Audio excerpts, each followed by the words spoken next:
नमस्कार। आज हम बात कर रहे हैं भारतीय स्वतंत्रता संग्राम के एक अहम मोड़ की, होम रूल लीग आंदोलन पर।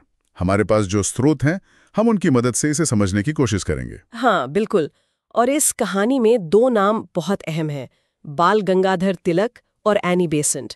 तो आज हम देखेंगे कि ये आंदोलन मतलब कैसे शुरू हुआ, क्यों शुरू हुआ। हाँ, और ये दो धाराएं कैसे साथ चलीं, उनका लक्ष्य क्या था, जिसे स्वराज कहा गया है ना। बिल्कुल। और उस वक्त स्वराज का मतलब क्या था, ये भी जानना दिलचस्प है। तो चलिए शुरू करते हैं।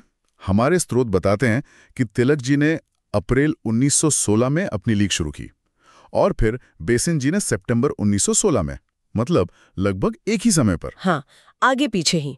और ये भी साफ है कि उन्होंने अपने अपने इलाके तय कर लिए थे। अच्छा, कैसे? जैसे तिलक जी की लीग का काम कर्नाटक, महाराष्ट्र, बॉम्बे शहर छोड़कर मध्य प्रांत और बरार में था। ठीक है। और बाकी का भायत वो एनी बेसेंट की लीग के कार्यक्षेत्र में आया। और प्रचार का तरीका? वो भी अलग था। हाँ, तिलक जी के लिए मराठा और केसरी अखबार थे और बेसेंट जी के लिए कॉमनवील और न्यू इंडिया। सबके अपने अपने सहयोगी भी थे। जैसे तिलक की लीग के अध्यक्ष जोसेफ बैप्टिस्टा थे, सचिव एनसी केलकर। उधर बेसेंट की लीग में जॉर्ज अरुंडिल संगठन सचिव थे। लेकिन एक सवाल मन में आता है, अगर लक्ष्य एक ही था, होम रूल या स्वराज, तो फिर दो अलग अलग लीग क्यों? क्या नेताओं में मतलब कोई आपसी खींचतान थी? देखिए, स्रोत तो यही बताते हैं और एनी बेसेंट ने खुद भी इस पर रोशनी डाली है।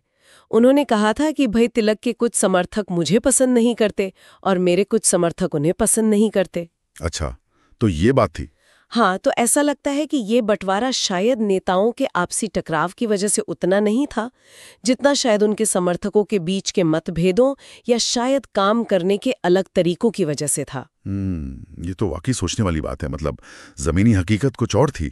खैर, लक्ष्य पर आते हैं। स्वराज, उस समय इस शब्द का क्या मतलब समझा जाता था? क्या ये पूरी आजादी की मांग थी? स्वतंत्रता नहीं था। तो फिर? मतलब था ब्रिटिश साम्राज्य के अंदर ही एक जिम्मेदार सरकार, जैसे कनाडा या ऑस्ट्रेलिया में था उस वक्त, जिसे हम डोमिनियन स्टेटस कहते हैं। अच्छा, डोमिनियन स्टेटस। हाँ, एनी बेसेंट ने तो बल्कि 1914 में ही कॉमनवील में इसका एक खाका पेश किया था, जिसमें सिर्फ राजनीतिक अधिकार नहीं बल्कि धार्मिक स्वतंत्रता, राष्ट्रीय शिक्षा, सामाजिक सुधार, ये सब मुद्दे शामिल थे। समझ गया। तो ब्रिटिश ढांचे के भीतर स्वशासन की बात थी और ये आंदोलन प्रथम विश्व युद्ध के मुश्किल समय में भी काफी लोकप्रिय हुआ। हाँ, बिल्कुल। इसने उस समय के राजनीतिक माहौल में एक नई ऊर्जा भर दी थी। आप देखिए, 1916 का जो लखनऊ कांग्रेस अधिवेशन था। हाँ, वो तो बहुत महत्वपूर्ण था। बिल्कुल। वहां होम रूल लीग के सदस्यों ने अपनी ताकत का जबरदस्त प्रदर्शन किया था। कहते हैं कि तिलक के समर्थक तो पूरी की पूरी ट्रेन बुक करके लखनऊ पहुंचे थे। अरे वाह! हाँ, कुछ लोग उसे कांग्रेस स्पेशल कह रहे थे, कुछ home rule special. George Arundale ने भी बेसेंट के समर्थकों से अपील की थी कि बड़ी संख्या में लखनऊ पहुंचें। तो वो जोश और जुनून साफ दिखता है। जाहिर है माहौल एकदम गरमाया हुआ था। अच्छा, स्रोतों में एनी बेसेंट के थियोसोफिकल सोसाइटी से जुड़ने का भी जिक्र है।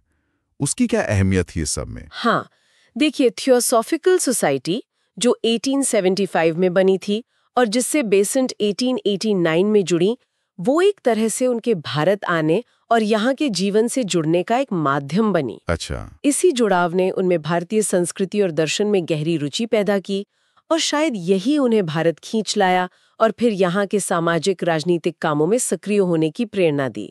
ये उनकी नजरिए को समझने में मदद करता है। बिल्कुल। तो अगर हम संक्षेप में कहें तो होम रूल आंदोलन तिलक और बेसेंट के नेतृत्व में दो अलग-अलग पर समानांतर धाराओं में चला। हाँ, और लक्ष्य एक ही था, ब्रिटिश साम्राज्य के तहत स्वशासन, यानी उस समय का स्वराज। और इसने प्रथम विश्व युद्ध के दौरान स्वतंत्रता संग्राम को कह सकते हैं जीवित रखा और एक नई दिशा भी दी। हाँ, बिल्कुल। और बड़े पैमाने पे देखें तो इस आंदोलन ने न सिर्फ राजनीतिक चेतना जगाई बल्कि लोगों को संगठित होने और अपनी बात रखने के नए तरीके भी सिखाए। एक तरह से इसने आगे के आंदोलनों के लिए जमीन तैयार की। सही कहा। ये सिर्फ एक घटना नहीं थी, बल्कि स्वतंत्रता संग्राम की यात्रा का एक महत्वपूर्ण पड़ाव था। निश्चित रूप से। और यहीं पर एक दिलचस्प सवाल भी खड़ा होता है।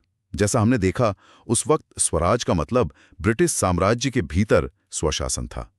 तो सोचने वाली बात यह है कि ये जो लक्ष्य था, जो बाद में पूर्ण स्वराज की मांग से अलग था, इसने भारत के स्वतंत्रता आंदोलन के बाद के दौर को और उसकी रणनीतियों को कैसे प्रभावित किया होगा? ये एक ऐसा सवाल है जिस पर शायद और सोचा जा सकता है।